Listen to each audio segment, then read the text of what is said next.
there, in that corner, just across that, the left one is the Chamber of Commerce, U.S. Chamber of Commerce.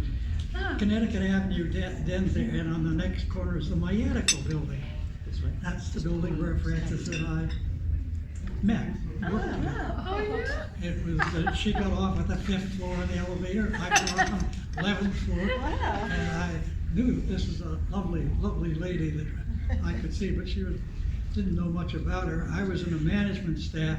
She was in the central secretariat near the office of the administrator. And I was up on the 11th floor. And one of the studies that we did trying to help the agency be more efficient, work better, et cetera, which people did work on. And that was my job as a management analyst. We were trying to be helpful with the office of the secretariat. We asked them each of the people there to write down what they did every 15 minutes during the day so that we could study this and find out what was efficient and what's not efficient. Does this sound familiar? Yes, it sounds familiar. Anyway, we did try to be efficient even back then, I don't know how many years ago, but 1950. Anyway, this is a familiar spot, that building up there where we met.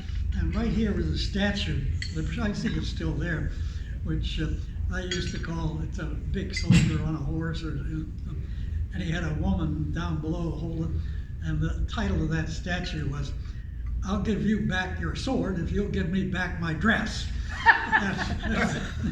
Next time you walk by that corner, if you ever do, take a look at that statue and you'll see how I came by that name. Anyway, this is familiar territory is all I'm trying to say. And so I do have a few notes that I just finished up at 5:45 tonight as we were getting ready to leave. So and I haven't had a chance to really time it, but I'll make sure I don't go too long. I have, but as you know, I was spent about 27 days in the hospital, Christmas and New Year's time, with a little bit of a break.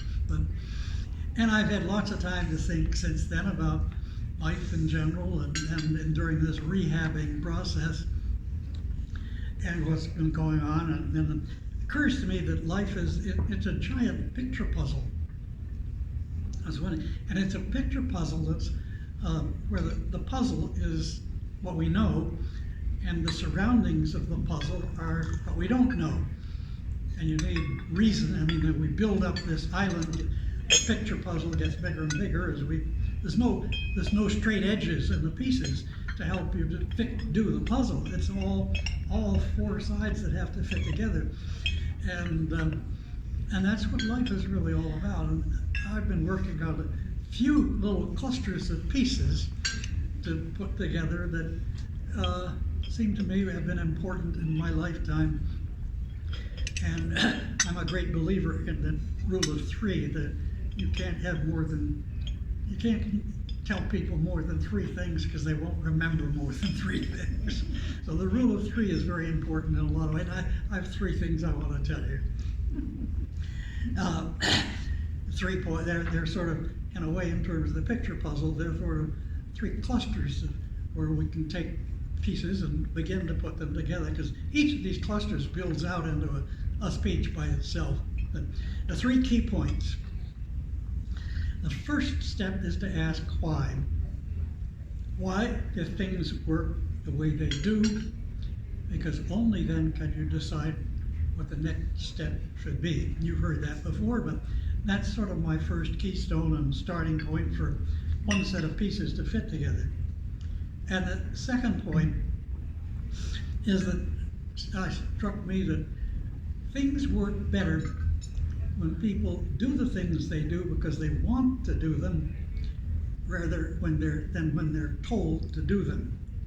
And that's a very important way to look at how people are solving problems. Are they helping people to want to do the right things, or are they trying to make people do the right things? And I used to think Democrats always tried to make people to do the right things, and Republicans were the ones who gave us the freedom to do the things we want to do.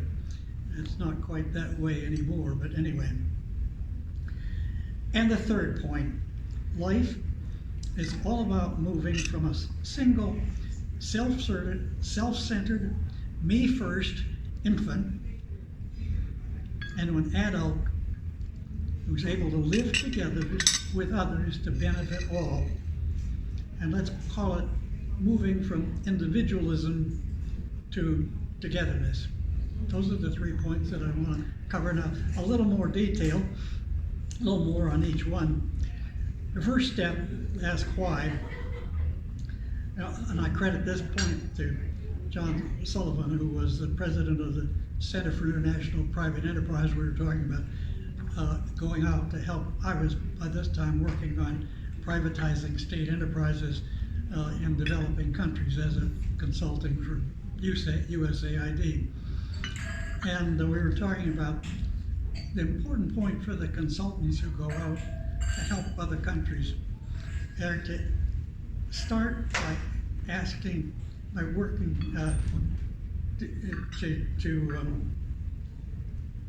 that's where this first point came from. The first step is to ask why. Why do things work the way they do? Because only then can you decide what the next step should be. And this was in the terms of international development. How do you, consultants going out to foreign countries, needed to have that attitude? Because, yeah, people are hungry, you got to feed them, but you got to ask, why are they hungry? I mean, this is true in a lot of ways. We tend to see problems as that maybe we tend to see problems and work on what we see directly, responding to rather than asking what's the real cause. And when you work on symptoms instead of causes, the problems don't go away. And so life is all about discovering things, adding to our knowledge base in today's world, where knowledge is the wealth that we are building, not just money and things. This country's been through that phase. Wealth comes from money and things, oil, automobiles, all the wonderful things we've invented. But we've become to be a knowledge economy where our real strength are in our educational institutions, if you will, even in the business sector. We had a monopoly called AT&T. As long as they paid $9 a year in the dividend, they were free to use the other money the way they wanted best. And they built RCA Bell Laboratories. Remarkable things of new knowledge came out of that from the work of an industrial firm. So industrial firms do research, the government sponsors research, and and the universities are expanding it, hospitals, medical field. It's all an expanding knowledge arena that we live in. So that's what life is all about, discovering, adding to our knowledge base in today's world where knowledge is wealth, not just money and things. Now, second point, things work better when people do the things they do because they want to do them rather than when they're told to do them. And that came out of I was a delegate to the 1986 White House Conference on Small Business. Every state had its own delegation. They had their regional meetings, and all came together at the White House or nearby to come up with, to sort out basically several thousand recommendations that came out of all these state meetings. And my particular mission at that time in life was how to help small businesses increase their exports. This is how, back then, we were trying to solve the trade balance problem that Mr. Trump is trying to deal with today. But back then, the idea was we need to export more. We're importing more than we export. We got to work on increasing exports. Export-Import Bank's a good thing. A lot of people thought it was not.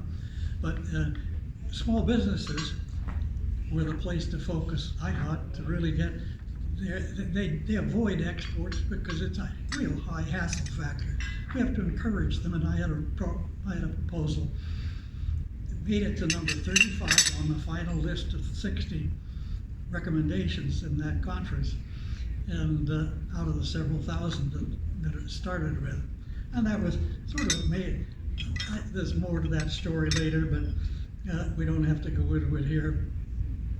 But anyway, the opening prayer one morning at this White House conference was, "To God who must be the ultimate entrepreneur." This is small business. Because an entrepreneur is a risk taker, and you took the biggest risk of all when you created man with free will. Now think about that. And I thought about it a lot since then. What in the world would absolute power, who controls everything, has created this wonderful world, set people loose, free to choose to do what they're going to do? I asked, we had a retired bishop at the seminary. I asked him about that. I said, why would God want to do that? And as a manager, it is true. Modern management does believe in delegation, get the decisions out to, but I won't go down that road. But anyway, he said, his answer was, he said, well, because God loves us. God is a loving God, and he created us with free will because he loves us. Well, that's hard to, but think about that. We are free when we're born free to choose. Good things do happen. That's how we get innovation. That's how we get new knowledge. That's how we get all of the wonderful things that we live with today. And it came about because we were free to do the things we wanted to do, and suppliers were free to supply what they wanted to supply, and the markets would judge if they wanted it or not. And our role in business, in the private sector, was basically make sure that customers are willing to pay more for what we deliver than what it costs us to make it. And every new employee at Logotronics had to come into my office, and we had a little discussion around the table, and I would give them the lecture. As long as the customer is willing to pay more than it costs us to do what we're doing, he's telling us we're doing a good job. If it ever gets to be the other way around, where he won't pay us as much as it costs us, we've got a problem. All of us have got a problem. And a sideline, but you know what a banker does? A banker is the one who goes out to the battlefield after the battle and bayonets the wounded. You have to have a way to take care of those who aren't surviving the battle, and the bankers clear it out. And that's the private sector. Don't make a profit, you're gone. That's a basic rule of thumb. But out of that has come all that freedom to make a profit or not make a profit is what has made us what we are, and despite what a lot of people like to think about profits as perhaps evil or bad, or people do bad things. Well, this leads you then to what about the people who do bad things? And for that, we have a rule of law. We develop, it's a lot. Our rule of law, what's made us what we are, is freedom. The rule of law comes from the people. We create it. It comes from us with our Constitution. Yes, God gave Moses 10 commandments, and Jesus had his Beatitudes, and he had his two main commandments: love God and love your neighbor. And we have a Bill of Rights, which George Mason voted against the Constitution because it did not include his Bill of Rights that he developed in Virginia. But that Bill of Rights, it was Madison who said, hold off, we might not get the Constitution approved with that in it, but we'll get to that right after we get the Constitution approved.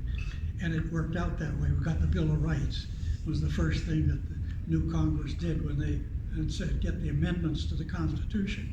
And that Bill of Rights is basically protecting us as individuals and our property from overreach by this government that we just set up, and which was their great fear, that a government would come in and that was a lot of my early thinking was that freedom is what it's all about. And, but turns out that with freedom comes some responsibilities. Anyway, if creating God, free will is God's loving choice, and it must be that we have that freedom to choose will encourage us to do good here on earth, and we will want to do what is good in God's eyes. And it's created us free to choose to encourage discovery and innovation. Okay, we're moving through this, we'll get through it. We're getting there down. We got down to the rule of law, and I won't go down that road, but I should note one of the things that I've only recently realized on the rule of law, because I used to think, like Shakespeare, the best thing is to shoot the lawyers. The lawyers are the big problem. They hold us back. We got into retired from Logitronics and got into privatizing state enterprises in developing countries, where there is no real rule of law except whatever the particular ruling elite say it is. Life can be very difficult. We need lawyers.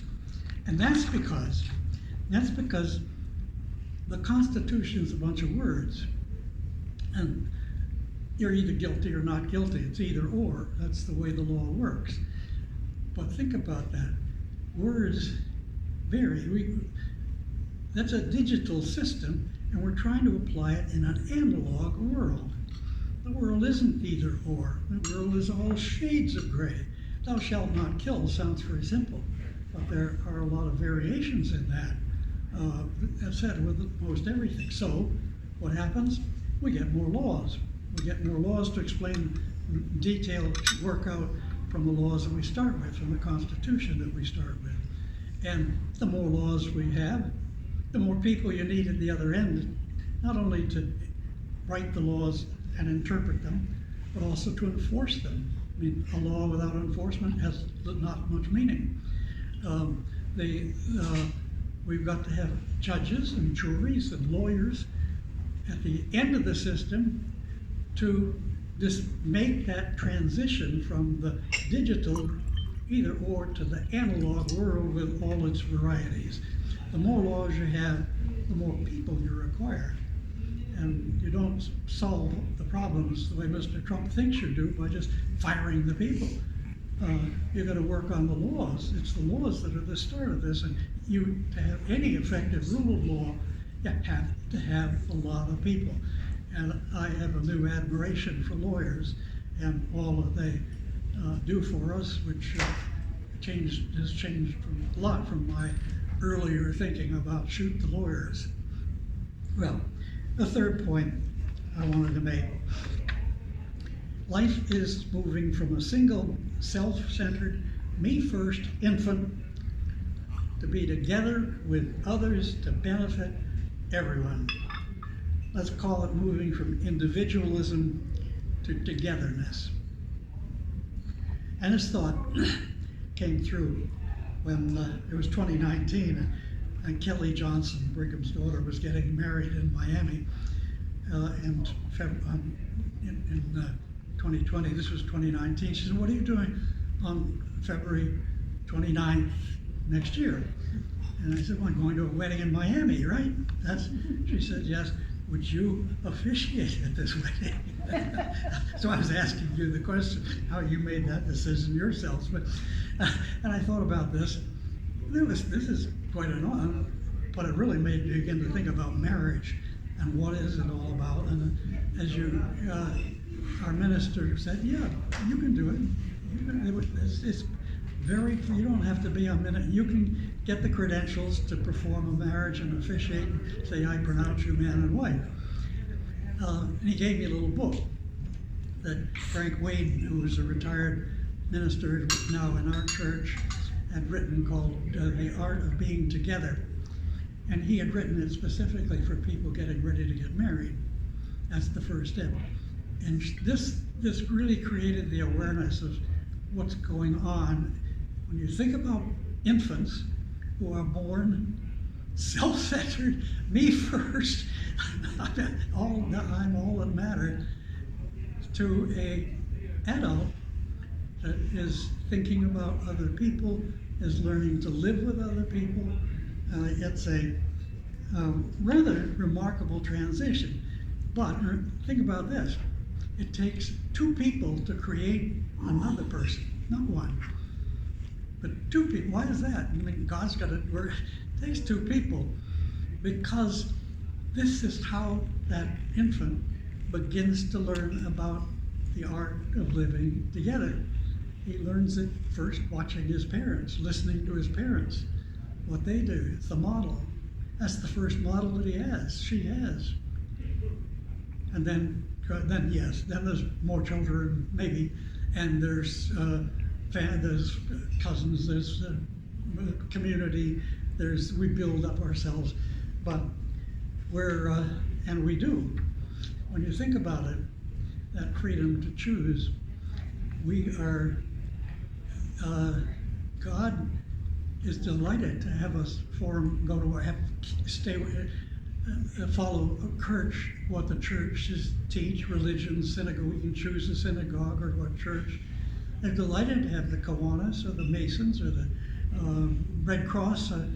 We even set up, we set up non-profits to give them special benefits, educational institutions and hospitals, the special places that do good are non-profit. So we do encourage them.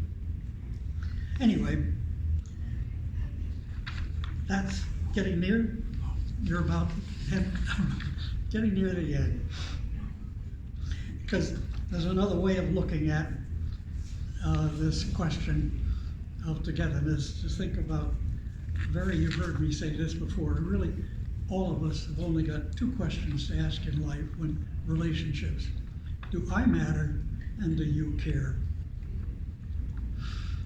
And if the answer is yes to both those questions, things are going to work out. But if the answer is, I'm not sure you do care, or I'm not sure I matter, there's going to be problems in that relationship. I learned this particularly with a dealer structure, where it was very critical for us selling our machines that would put people out of business because we would do things quicker and better. But we had dealers, and the dealers had to want to sell our machines, and if they had any problems, it was going to reflect on the dealers, so we had to be sure they had happy customers. But one of our dealers in Detroit called in on something with a problem, and the particular person on the phone and said, well, yeah, a lot of people have got that problem. There was no sympathy at all. It took us a couple of years to win that dealer back. I mean, if we didn't care about his problems, or he didn't care about our machines or helping sell them, because it wasn't the road they wanted to go down. So anyway, do I matter and do you care? Remember those two questions. But those are subtitle under. My 3 points, just to finish up. My 3 points again, these are the three basic pieces of the puzzle that I like to work on, try to keep finding pieces that fit together with it. And that's the first one, that is the discovery. First ask why do things work the way they do? Second one, freedom. Things work best when people do the things they do because they want to do them rather than when they're told to do them. And togetherness.